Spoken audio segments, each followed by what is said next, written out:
This is an ABC News special report.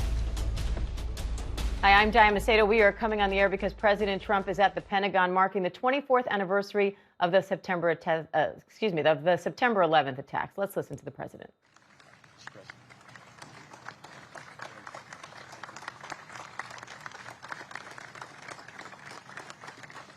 Thank you. Thank you very much, everybody. Thank you very much. Before we begin, let me express the horror and grief so many Americans at the heinous assassination of Charlie Kirk have felt. Charlie was a giant of his generation, a champion of liberty, and an inspiration to millions and millions of people. Our prayers are with his wonderful wife, Eric, and his beautiful children. Fantastic people they are. We miss him greatly, yet I have no doubt that Charlie's voice and the courage he put into the hearts of countless people, especially young people, will live on. I'm pleased to announce that I will soon be awarding Charlie Kirk posthumously the Presidential Medal of Freedom. The date of the ceremony will be announced, and I can only guarantee you one thing, that we will have a very big crowd, very, very big. Thank you, my fellow Americans. 84 years ago this morning, the banks of the Potomac were filled with the clamor of construction workers who broke ground on the building now known as the Pentagon on September 11th, 1941. At the time, it was the biggest building ever built. From that moment forward, this structure stood as a monument to American strength, power, and cherished American freedom.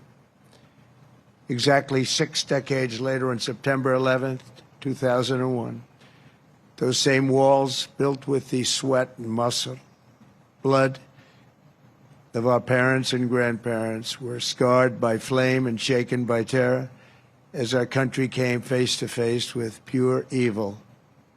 On that fateful day, savage monsters attacked the very symbols of our civilization. Yet here in Virginia and in New York and in the skies over Pennsylvania, Americans did not hesitate. They stood on their feet and they showed the world that we will never yield, we will never bend, we will never give up, and our great American flag will never, ever fail.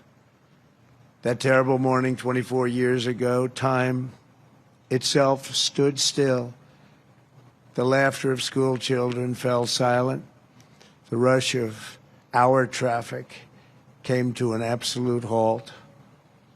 And for 2,977 innocent souls and their families, the entire world came crashing down so suddenly.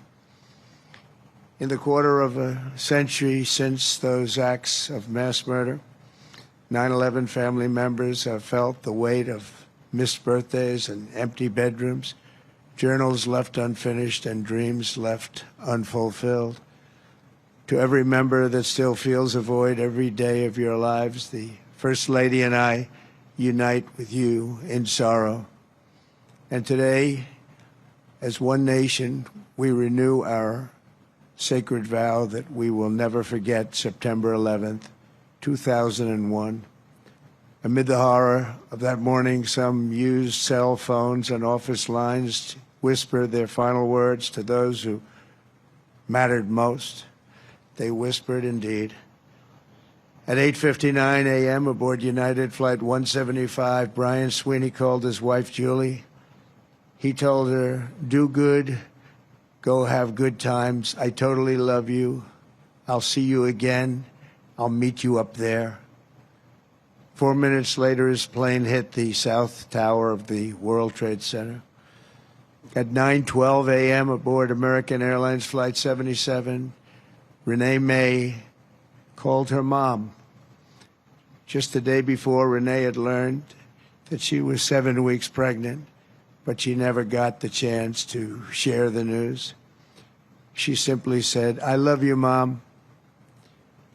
25 minutes later, Renee's plane struck the Pentagon. So violent, a strike it was.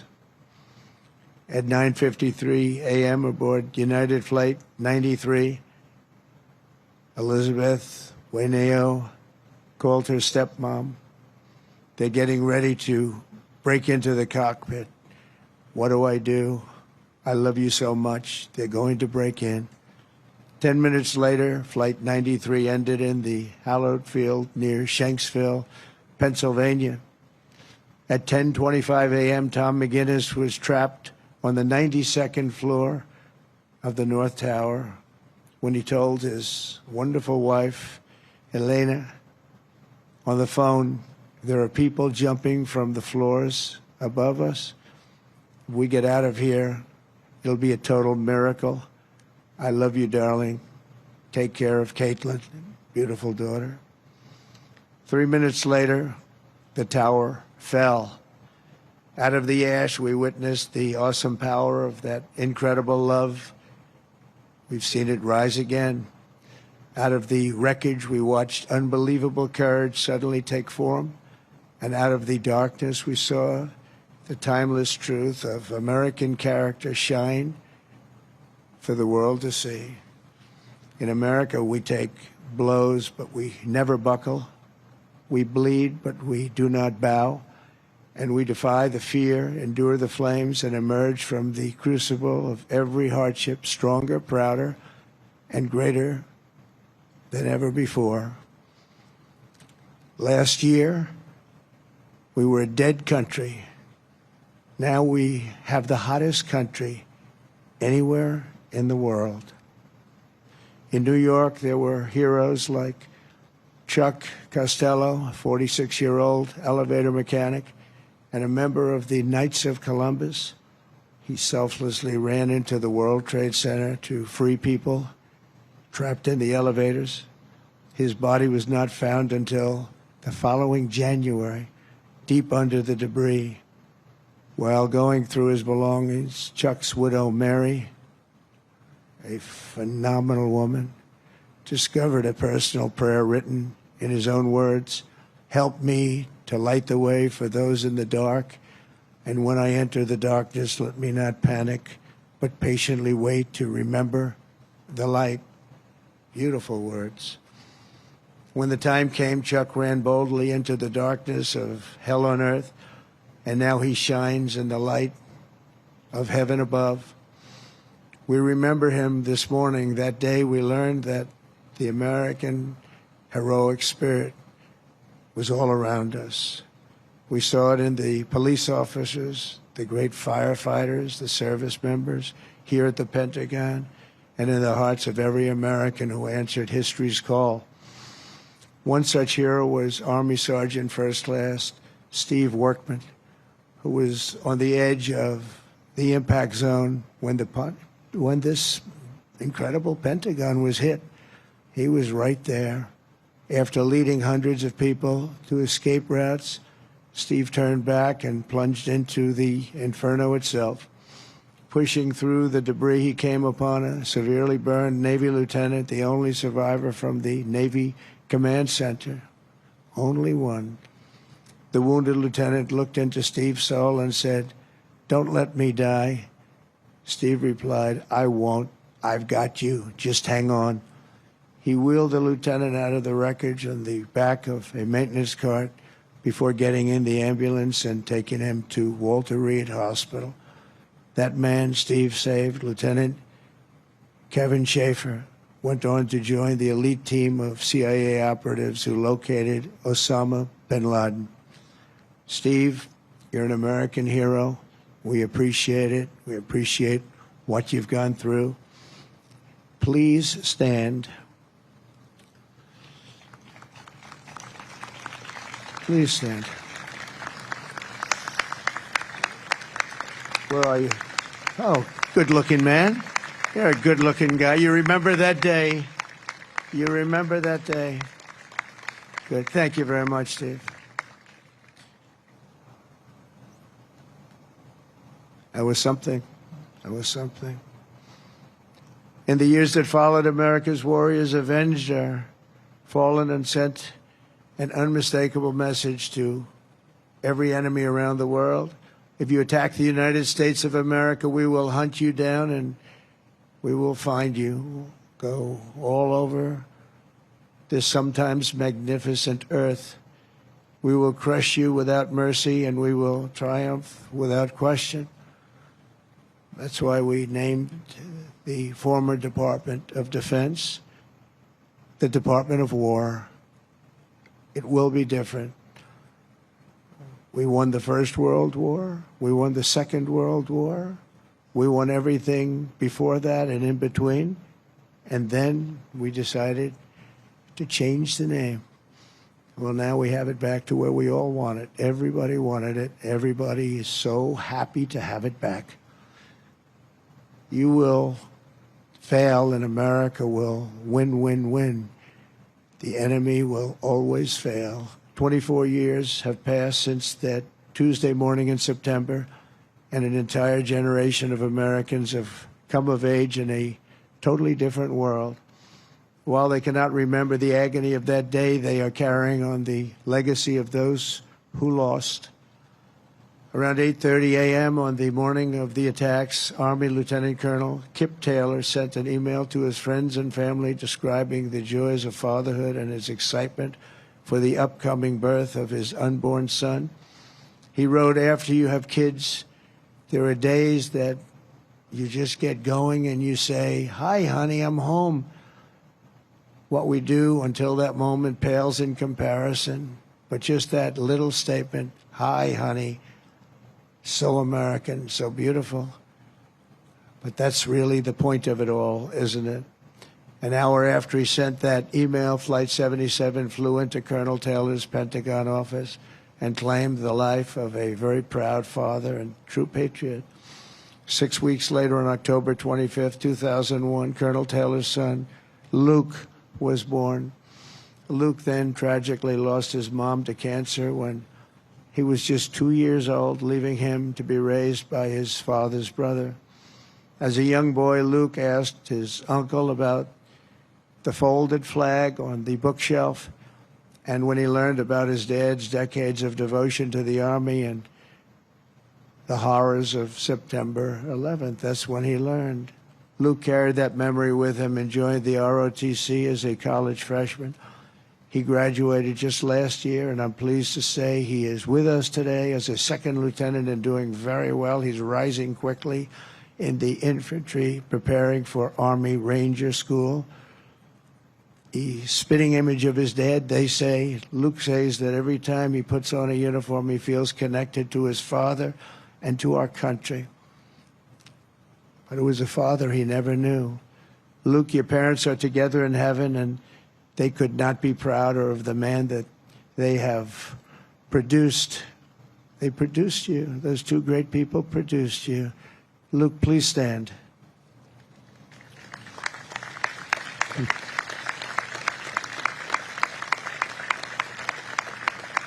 Thank you. You look good, Luke. You look good. They're looking down on you. They're very proud. This morning, we recall the light of America's best and bravest and the love that they showed in their final moments. In their memory, we make a solemn pledge and a noble promise. We will honor always our great heroes, and you are our heroes. There's a group of people that don't want to talk about our heroes, but we will always talk about our heroes, and that's the way our country is, and that's the way the people feel. We will defend the nation they served, the values they upheld, and the freedom for which they died. We will support our troops, we will protect our families, and we will preserve the American way of life for every future generation. We will build taller, grow stronger, fight harder, and soar higher. And together we will go forward as one people with one heart, one fate, one flag, and one glorious destiny under Almighty God. May God bless the memories of those who died and the heroes who fought and the soldiers who still stand watch. May God bless the United States of America. Thank you very much. Thank you. Thank you.